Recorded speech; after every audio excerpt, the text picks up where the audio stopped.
जब प्रेगनेंसी में मम्मी की प्लेट का सीन ऐसा हो कि हर निवाला सीधा बेबी के फ्यूचर पर असर डाले, तो खाना सिर्फ खाने के लिए नहीं, प्रोग्रामिंग के लिए हो जाता है। हाँ जी, वही प्रोग्रामिंग जो दंगल के पापा जी ने छोटी सी गीता बबीता के लिए शुरू कर दी थी, बस यहाँ पहलवानी की जगह न्यूट्रिशन की कुश्ती है। नमस्ते दोस्तों, मैं हूँ आपकी समरी वाली और आज बात करेंगे उस किताब की जो कहती है कि माँ की थाली में ही बच्चे का भाग्य लिखा जाता है। किताब है प्रोग्राम योर बेबीज हेल्थ यानी the pregnancy diet for your child's life long wellbeing. इसे लिखा है बाबरा लूक और तमारा एबलियन। लेखकों की पहली सोच, प्रेगनेंसी डाइट करती है बच्चे के डीएनए पर डायरेक्ट इफेक्ट। किताब कहती है माँ जो प्रेगनेंसी में खाती है वो सिर्फ बेबी के वजन या लंबाई पर नहीं, बल्कि उसके पूरे जीवन की हेल्थ पर असर डालता है। मतलब गर्भ में रहते हुए ही बच्चा मोटापा प्रोन होगा या फिट, उसका मेटाबॉलिज्म कैसा होगा और उसे आगे चलकर डायबिटीज, हार्ट डिजीज या एलर्जी होगी या नहीं, सब तय हो सकता है। जैसे कोई मिल गया में एलियन ने रोहित को एकदम सुपरह्यूमन बना दिया, वैसे ही मम्मी की थाली में सही पोषण बच्चे को हेल्थ का सुपरपावर दे सकता है। लेखिकाओं की दूसरी सोच, कैलोरी नहीं न्यूट्रिएंट्स गिनो। लेखिकाएं कहती हैं सिर्फ खाओ नहीं, सोच समझकर खाओ। प्रेगनेंसी में खाना सिर्फ पेट के लिए नहीं, पूरे बेबी के फ्यूचर के लिए होता है। हर दिन की थाली में ये सुपर 6 न्यूट्रिएंट्स जरूरी हैं। प्रोटीन बेबी की मसल्स और टिश्यूज के लिए, अच्छे स्रोत दालें, पनीर, टोफू, अंडे, दूध, चना, सोया। फाइबर कब्ज से राहत और डाइजेशन के लिए, अच्छे स्रोत साबुत अनाज, फल, हरी सब्जियां, ओट्स। हेल्दी फैट्स जैसे पुफा मुफा बेबी के ब्रेन डेवलपमेंट के लिए, अच्छे स्रोत नट्स, बीज, चिया, अलसी, अवोकाडो, देसी घी थोड़ी मात्रा में। आयरन खून की कमी से बचाव, एनर्जी के लिए, अच्छे स्रोत पालक, चुकंदर, किशमिश, गुड़, अनार, दालें। और हाँ, साथ में विटामिन सी भी ले जैसे नींबू, आंवला, ताकि आयरन अच्छे से एब्जॉर्ब हो। कैल्शियम बेबी की हड्डियों और दांतों के लिए, अच्छे स्रोत दूध, दही, पनीर, तिल, रागी।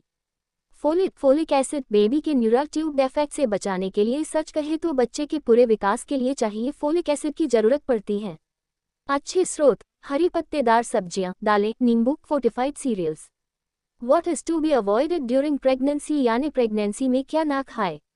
Junk food, fried snacks, cold drinks और शक्कर से भरा खाना, ये सिर्फ एम्प्टी कैलोरीज देते हैं, लेकिन बेबी के डेवलपमेंट को स्लो कर सकते हैं।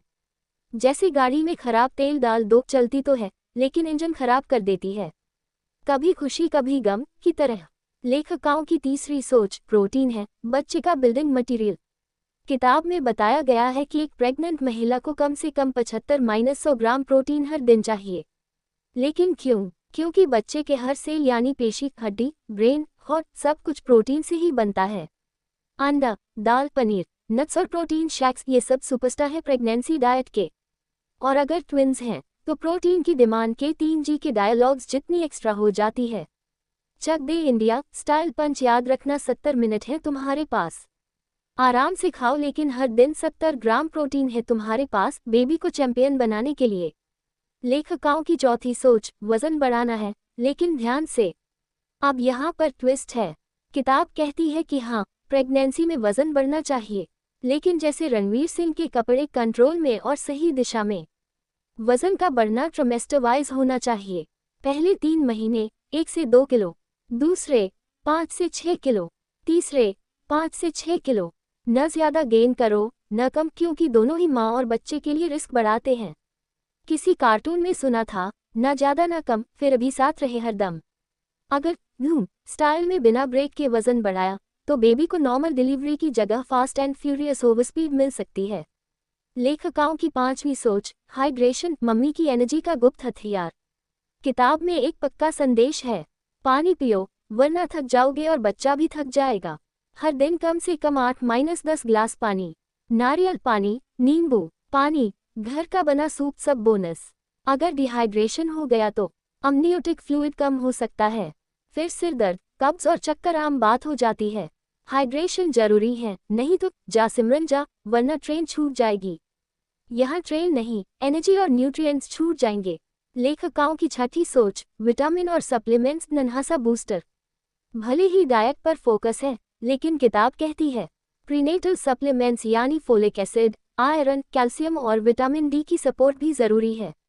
लेखिकाओं की 7वीं सोच, ब्रेन का विकास प्लेट से शुरू होता है। किताब का बड़ा स्ट्रॉन्ग पॉइंट है, बेबी का ब्रेन डेवलपमेंट प्रेगनेंसी के पहले 8 हफ्तों से ही शुरू हो जाता है। इसके लिए ज़रूरी है DHA, फॉलिक एसिड, आयरन और जिंक। जो माँ प्रेगनेंसी में मछली, अखरोट, हरी पत्तेदार सब्जियां और फल लेती है, उनके बच्चों में IQ, अटेंशन स्पैन और लर्निंग एबिलिटी बेहतर पाई गई है। गजनी का आमिर खान भूलने की बीमारी से जूझता है। इस किताब के हिसाब से अगर माँ प्रेगनेंसी में DHA रिच डाइट नहीं लेती तो शायद एक और गजनी पैदा हो जाए। लेखिकाओं की 6ठी सोच, ट्रैकिंग यानी ट्रस्ट। किताब कहती है कि अपनी प्रेगनेंसी डाइट को ट्रैक करो। जैसे बचपन में हम पैसे कहाँ खर्च हुए लिखते थे गुल्लक में। रोज की डाइट, पानी की मात्रा, एक्सरसाइज और सप्लीमेंट्स को एक फूड जर्नल में मेंटेन करने से माँ को क्लैरिटी मिलती है और बेबी को कंसिस्टेंसी। एक फिल्मी झलक, जैसे जिंदगी ना मिलेगी दोबारा में कैरेक्टर्स अपने डर और सोच को रिकॉर्ड करते हैं, वैसे ही माँ को अपने खाने की कहानी खुद लिखनी चाहिए ताकि बेबी का चैप्टर परफेक्ट हो। अंत में, प्रोग्राम योर बेबीज हेल्थ कोई नॉर्मल प्रेगनेंसी डाइट चार्ट वाली किताब नहीं। ये एक माँ की सुपर पावर एक्टिवेट करने वाली गाइड है। हर बाइट जो आप खाती हैं, वो सिर्फ आपकी भूख नहीं मिटा रही, वो आपके बच्चे के भविष्य को कोड कर रही है। अगर आपको ये समरी लगी, स्वस्थ, संतुलित और थोड़ी सी हंसी में लिपटी हुई ज्ञान की प्लेट, तो अब देर मत करो, लाइक, शेयर और सब्सक्राइब कर डालो। पूरी किताब पढ़नी है तो डिस्क्रिप्शन में लिंक है, क्लिक करो और बनो वो माँ जो सोच समझकर खाती है और उसी से बच्चा जीतता है जिंदगी की रेस। मैं थी आपकी समरी वाली, अगली बार फिर आऊंगी एक और किताब के साथ, जिसमें होगा मस्त मसाला, भरपूर हेल्थ और थोड़ा सा हंसी का तड़का। तब तक याद रखो, प्रेगनेंसी क्रेविंग्स आते हैं, लेकिन बच्चे का फ्यूचर तो समझदारी से ही बनता है।